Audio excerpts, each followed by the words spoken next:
You will hear a number of different recordings and you will have to answer questions on what you hear. There will be time for you to read the instructions and questions, and you will have a chance to check your work. All the recordings will be played once only. The test is in 4 sections. At the end of the test, you will be given 10 minutes to transfer your answers to an answer sheet. Now turn to Section 1. Section 1. You will hear a telephone conversation between a travel company employee and a customer. First, you have some time to look at questions 1 to 5.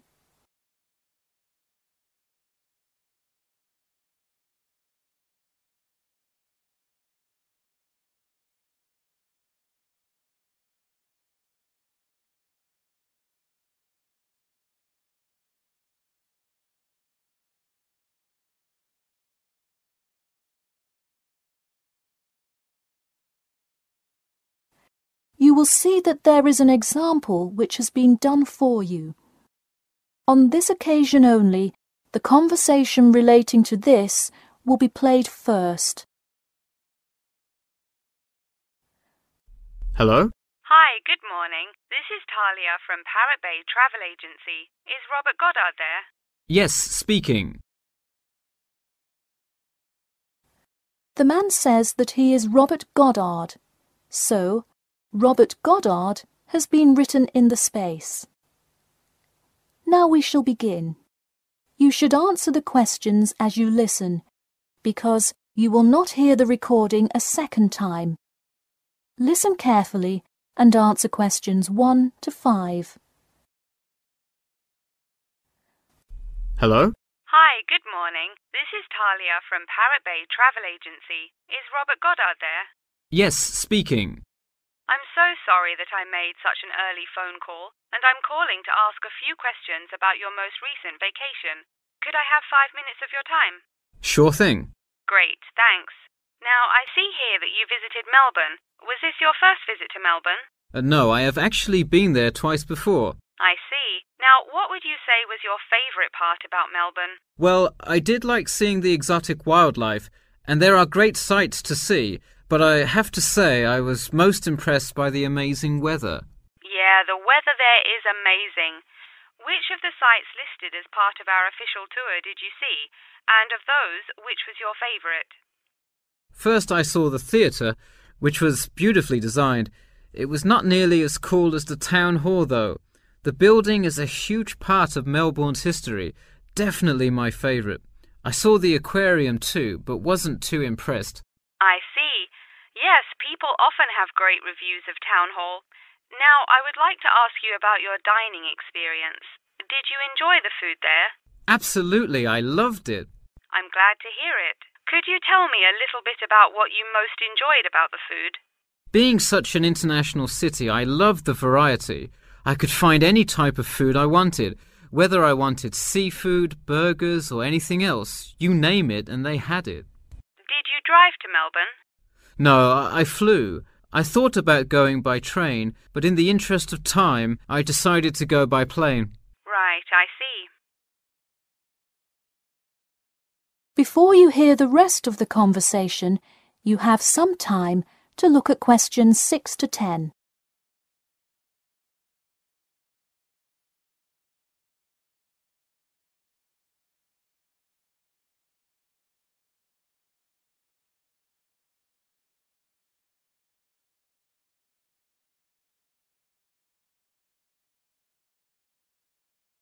Now listen and answer questions 6 to 10.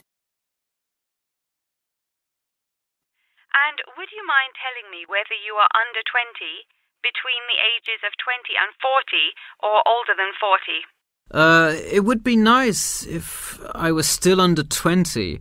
My vacation probably would have been quite different. Actually, though, I just turned 41 last week. Oh, happy birthday. So, did you treat yourself and fly first class? No way. I would love to have a budget that high. I'm more in the mid-range income level. I wasn't always, though. I spent much of my life in a low-income household. I see. That answers my next question then, of income level. And what was the purpose of this visit? I had to go there on business a lot before and decided I would go there for tourism this time. I see. And what is your occupation? I am mainly a computer programmer. I also write for a travel magazine on the side, which is why I visited Melbourne before, but it's not my main source of income. I see. Wow, it sounds like you work a lot. Yes, I am very busy, which is exactly why I took a nice week-long vacation to Melbourne. I completely agree. Would you care to comment on your accommodation? My hotel was a good value. Staying in the city can get really expensive, so it was nice to find such a good price for the location and quality. I'm glad I didn't end up in some cheap motel in the middle of nowhere. I'm glad you didn't either. Well, thank you for taking part in our survey, and I'm glad you enjoyed your vacation. No problem. Take care. That is the end of section 1. You now have half a minute to check your answers. Now turn to section 2. Section 2. You will hear a talk about the main points of interest and the improvements made in the area. First, you have some time to look at questions 11 to 15.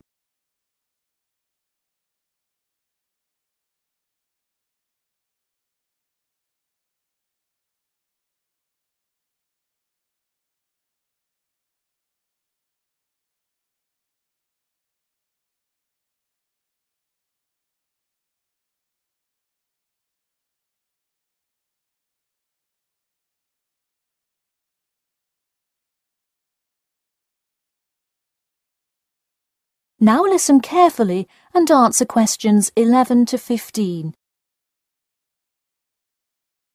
Thank you all for coming to our community meeting. As you know, we're excited to unveil our improvement plan as we look forward to the influx of tourists in the summer months. I'll start with a quick overview of the main points of interest in the area for anyone who may not quite know his or her way around yet, and then I'll get to the improvements made. First off is my favourite, the Science Museum, which is on the corner of St George Road. If you have not visited yet, I encourage you to go before the busy season. It is absolutely spectacular. There is even a flight simulator you can try out. Just west of the Science Museum is the National History Museum. It's a sight not to be missed as well, with each floor devoted to a different era in our nation's history.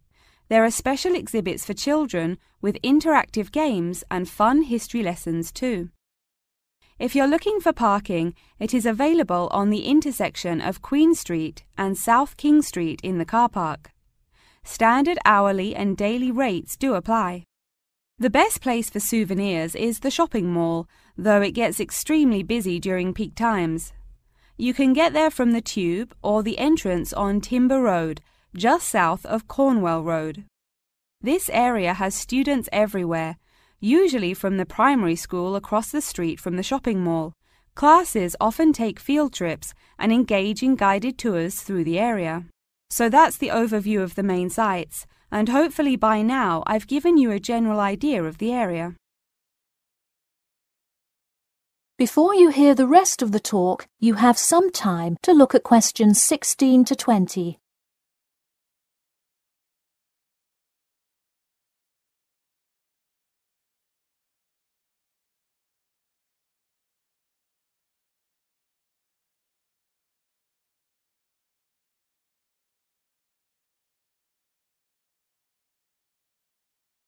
Now listen and answer questions 16 to 20. Now I'm going to outline the improvements we have made in our efforts to make the experience even better for each and every one of our visitors. You probably noticed when you first drove into the car park this morning that there is now additional signage to help avoid confusion. The directions were not entirely clear at first, so we have increased the number of one-way signs indicating the correct direction of traffic flow. Not far from there, in line with our mission of giving back to the community, we constructed a brand new playground for the primary school. It is really something to be excited for. The equipment is state-of-the-art and includes swings, a small climbing wall, and even an obstacle course. Now we'll head north and take a look at the Science Museum. In response to our feedback from past visitors to the museum, there is now free information available outlining not only upcoming IMAX showings, but also natural wonders like meteor showers, eclipses, and other cool natural events. The Science Museum isn't the only museum improving the experience of its visitors. The National History Museum has added an entire new wing to its facility to accommodate the large crowds of people gathering to see the Civil War exhibit, Inventions Timeline exhibit, and other wonderful sections of the museum. The increase in space will definitely give a more calm, comfortable experience for visitors. And finally, remember when there was actually a line at the mall entrance from the tube station? It was terrible trying to get anywhere from the tube because foot traffic got so backed up sometimes. We have addressed that by adding another entry point into the mall from the other end of the platform to disperse the crowd.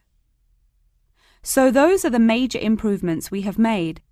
Clearly, having too many people that want to visit and enjoy what our community has to offer the public is a good problem to have, and I am confident that we have made the changes necessary to accommodate the growing interest in the area.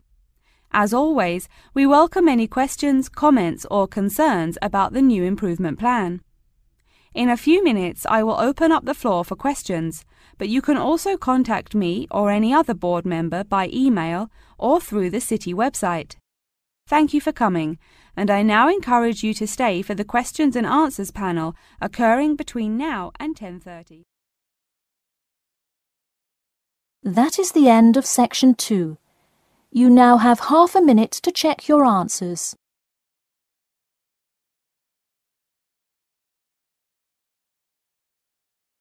Now turn to section 3. Section 3. You will hear two students called Jane and Mark talking to their tutor about the project assignments for their senior thesis. First, you have some time to look at questions 21 to 23.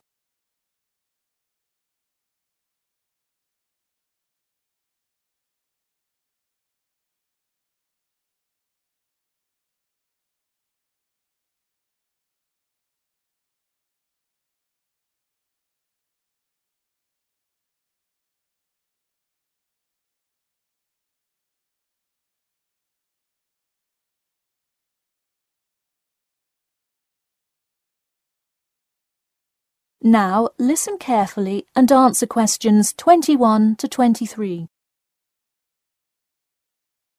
So, you were both given your project assignments for your senior thesis today, right? Yes, and we already have to submit our topics next week. But how could they give us a grade this soon? No, next week's due date will not be counted towards your final grade. The teachers are just going to read your topic and give you feedback. Oh, I see. So first we should come up with our topics, and then what? Well, once you know what you want to study, you need to think about how you'll study it. You need to decide on your research methods. The methods will be the main part of your paper. What about the results section? Well, I can give you feedback on that, but you will be the one carrying out an experiment, and thus will have to produce the results on your own. What I would like to do today is practice writing research papers before you even begin your report. I'll give you samples of old data from past experience, and you can practice writing results and drawing conclusions. I think that would be really helpful. Yeah, it sounds like a lot of extra work, but I'm sure it would make our actual project easier. You're exactly right. So let's get started. First, let's try this simple experiment on fruit flies. Read the information and then take 25 minutes to summarize a results and conclusion section. That's really important. Pay attention to the time limit. Okay, does it still have to be 6,000 words? No, don't worry about that. What if we get off topic? I wouldn't worry too much. You'll have so much information to write about that it should be easy to stay on topic. Before you hear the rest of the talk, you have some time to look at questions 24 to 30.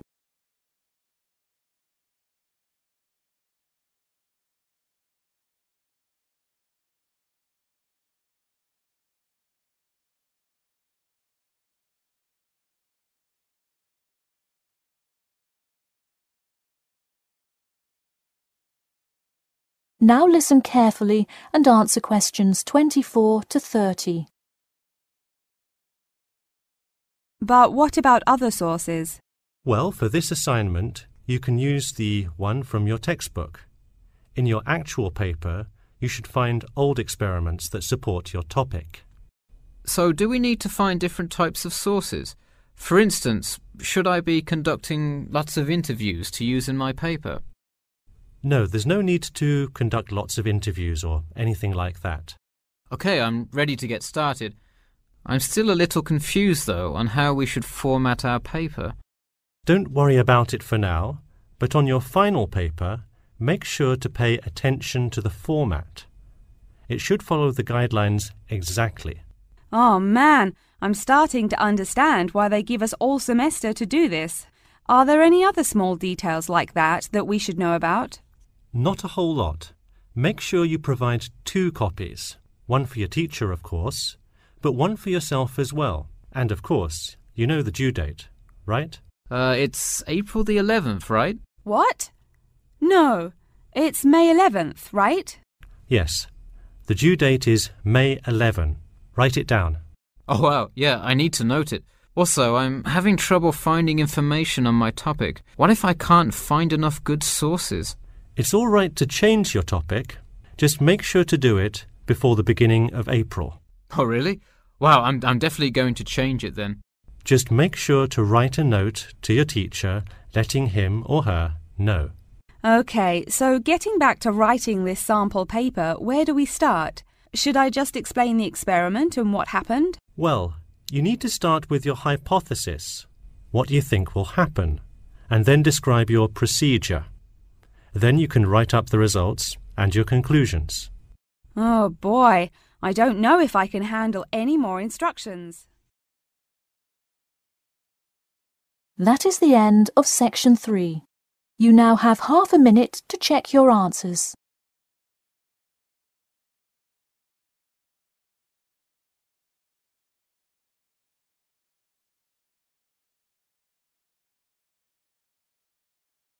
Now turn to section 4.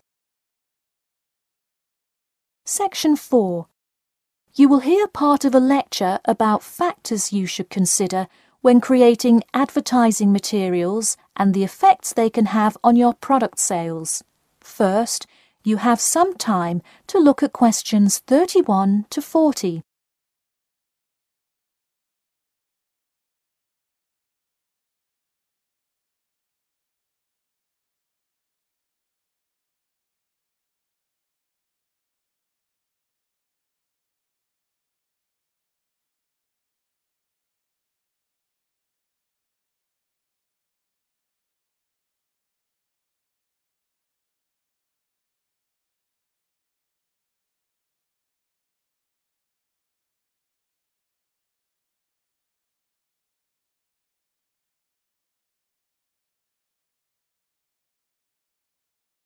Now listen carefully and answer questions 31 to 40. Hello class, and welcome back to Marketing Strategies. This week I will expand upon last week's lecture by talking about factors you should consider when creating advertising materials and the effects they can have on your product sales. Lesson 1. Limit your advertising to the geographic area of your target market. Though you may have a product that people want in a large area, the distance that customers are willing to travel is a significant factor in their choice of where to purchase that product. Take this example. If you're really hungry and decide you want a burrito, would you choose the restaurant that is a block from your apartment, or the one that is just as good, or even slightly better, across town?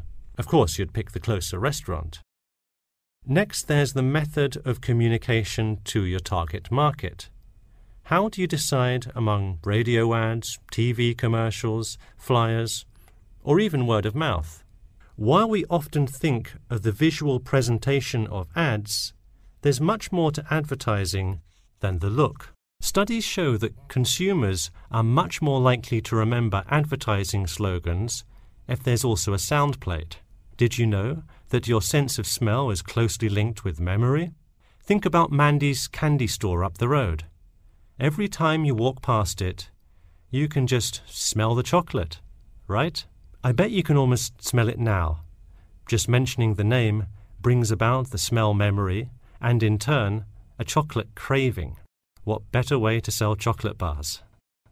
Obviously, sometimes appealing to the senses isn't the most practical way to advertise. For example, it's a good idea to come up with a marketing strategy that adapts to the product, especially digital products. The flexibility of this kind of products is extremely important, so it's very common for advertisers to form one single layout for all of their ads, the visual, the medium, even the majority of the content, and simply update the ad each time they come out with a new version.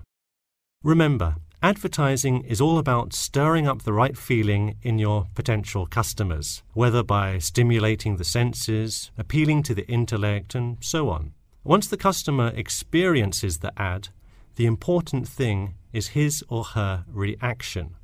Someone could love the ad you made, but unless he or she considers buying the product, you've failed to get the reaction you were looking for.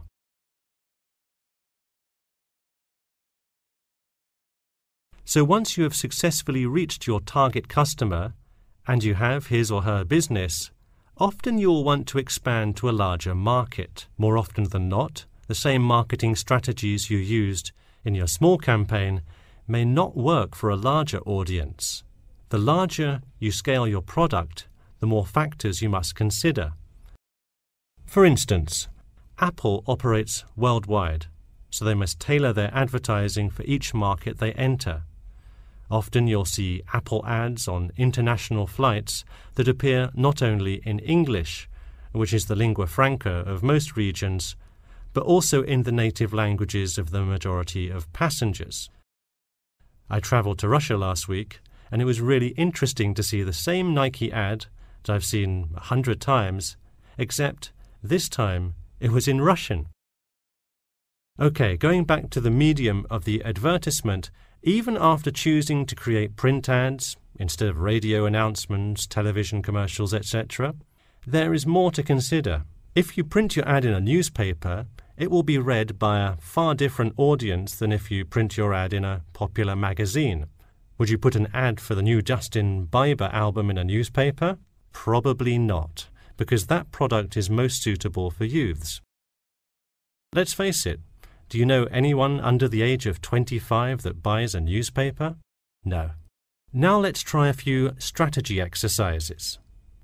Imagine you're a company that is aiming to improve the environment by making products that reduce human waste. How would you advertise your product? Clearly it would send the wrong message if you put up flyers or other materials that cause lots of waste paper.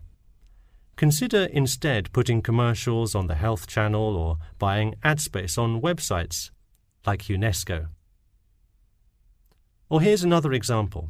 What is one great place to advertise suntan lotion? How about a swimming pool? It has the exact group of people that need the product. All right, one last thing. Let's say you're filming a commercial for a water filter pitcher. What would be good scenery to use for the background? Think about somewhere calm and relaxing with clean, fresh water. Can't you see how much more effective a commercial with the beautiful scenery and flowing rivers of a national park would be than, say, water dripping from a tap? So to wrap things up today, think about the geography of your target market, the type of marketing material you should use, and the most effective way to appeal to the customer in order to make a successful ad campaign. That is all I have for you today. Make sure to read through Chapter 8 for Monday if you have not done so already. Okay, now I'd be happy to answer any questions you may have. That is the end of section 4. You now have half a minute to check your answers.